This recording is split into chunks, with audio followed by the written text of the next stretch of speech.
Time and money. Because let me tell you, one thing we can't get back is time. And the other thing that we can't get enough of is money. Hey y'all, welcome back to my channel for another video. So today we're going to get into the things that you need to know before you start your microlock journey. You're going to want to hear me out. Soften up the mess, drop it in the water, let the daughter find an image with the rest. When starting your microlock journey, you want to understand size and technique.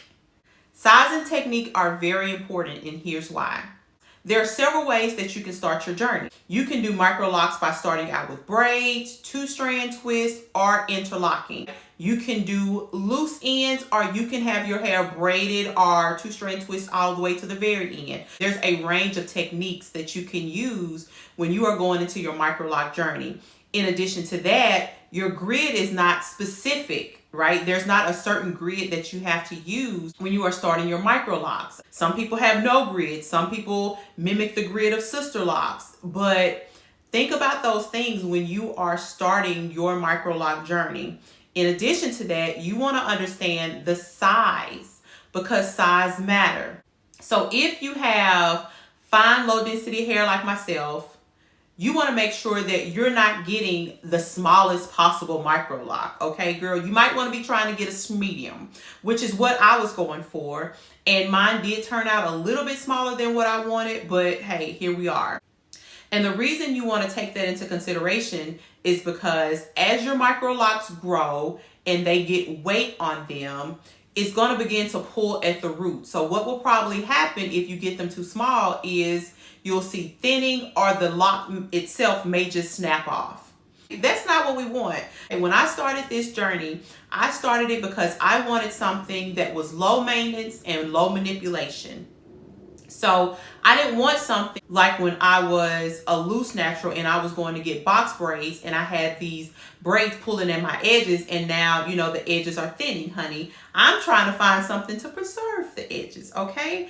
And that was the reason that I went for microlocks, because one, I love the look of a braid. I wanted something that I could do in different styles that would give me something similar to my own hair, because traditional locks were just too big, right? But the microlocks seemed like it gave me the perfect median between locks and loose natural.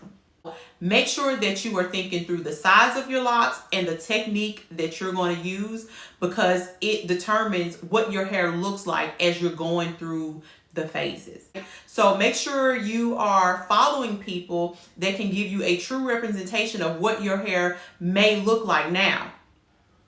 Even though you find someone that has the same hair texture as yours or the same curl pattern or look similar, honey, that don't mean your hair is going to react the same. Just keep those things in mind, because here I am. Not only do I have fine, low density hair, but I have several hair types and I have heat damage.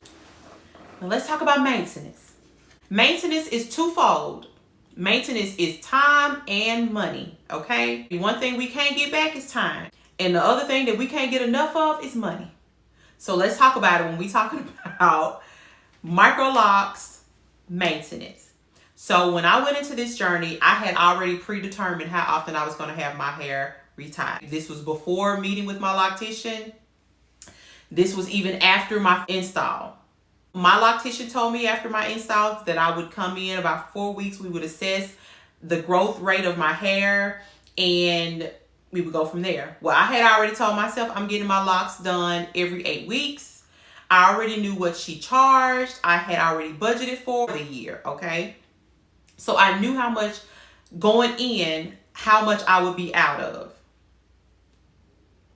But what she didn't account for is, no ma'am, no Pam, you will not be coming in here every week to get your hair retied if you want some healthy locks, okay? So my loctician told me that you probably need to come in here between 5 and 6 weeks. Well, girl, when we talking about saying we're paying $200 every 5 to 6 weeks versus every 8 weeks, that's a big chunk of change that I didn't account for. So make sure you are taking these things into consideration, because when I started this journey, I had not only decided on how often I would get my microlocks retied, but I also had predetermined me being able to self-retie.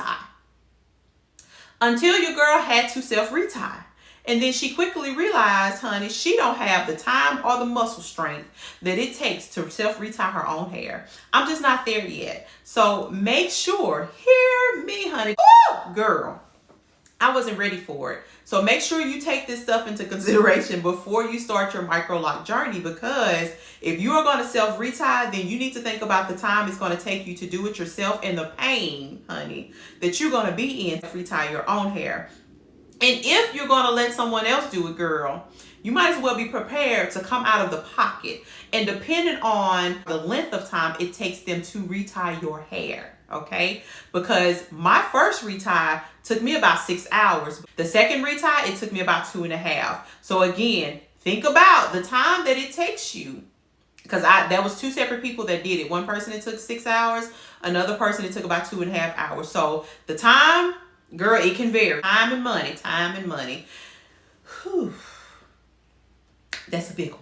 The next thing that I wish I knew, lifestyle. Your lifestyle matters when you go get Microlocs installed. It just never crossed my mind. My lifestyle was just, I didn't think it was a factor.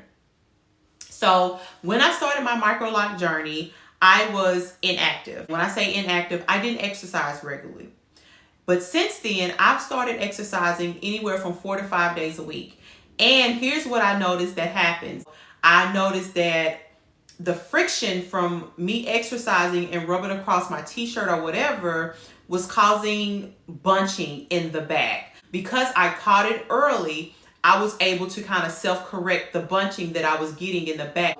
If you are active and you sweat in your head, or if you have a lot of friction, you have them down, make sure you take the necessary precautions to take care of your locks. So for me, that was putting my hair up in a ponytail, or in all honesty, allowing my hair to stay in a very shrunken state in the very back so that I didn't have it sitting on my collar. Scalp health. Hear me good. Scalp health is so important to your Microloc journey. When I went into this journey, I was stretching out my washes.